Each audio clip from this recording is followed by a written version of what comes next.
Don, talk me through the Pogba penalty.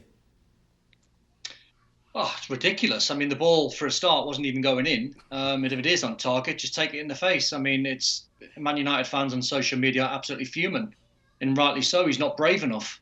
I agree with Stevie, and the performance was flat. When they moved the ball quicker, they looked a better side, but they did look a little bit jaded. I thought that for Bruno Fernandes over the last couple of games, he's looked a little bit tired because he's played an awful lot of football.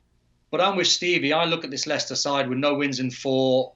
Performances are poor. They're leaking goals left, right, and centre. They're without Maddison and Pereira, their best 2 players. Wes Morgan's been drafted into play as a centre half, and he's not played for an awful long time. And I don't give them a prayer, Leicester, have taken anything from this game. It's Filbert Street, as Stevie said, with a massive fan base and loads of noise and the atmosphere rocking. You might give them a little bit of a chance, but in an empty stadium, the way United play, not so much tonight, but in recent games, I think it's a Man United win all day long. Craig, just going back to Pogba, is it not just instincts? Is that all it was? Can you forgive him for it?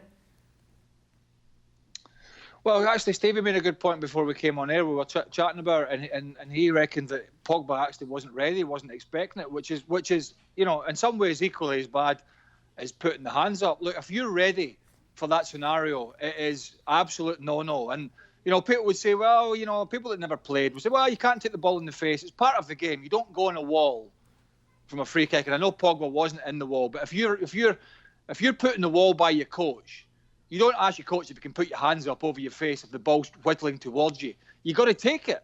And, you know, if that was his reaction because he wasn't ready, then he should have been ready. But I think if you looked at his last couple of performances, that's kind of how he's been all about. He's been lacklustre. You know, I think about the game before last was at the Southampton game where he made some really poor mistakes early on, one of them that cost a goal, and he just seemed to be not aware. And he did raise his hands. It was instinct, but it's a no-no. I'm sorry. And, you know, whilst it's not the only mistake, clearly, that they've had this season, it could be quite a costly one, depending on what happens at the weekend. But that being said, Dan, I do agree with the guys. I think it is favouring Man United at the moment, even though they're away, because of Leicester's problems. So that, in some respect, piles even more pressure on the players and the manager to go there and get a result. So Sunday, we'll see the final round of matches in the Premier League. All eyes will be on those 2 games at the top. Leicester City against Manchester United in a winner-takes-all Champions League clash. Elsewhere at Stamford Bridge, a draw enough for Chelsea against Wolves. Thanks for watching ESPN on YouTube. For more sports highlights and analysis, be sure to download the ESPN app. And for live streaming and premium content, subscribe to ESPN+.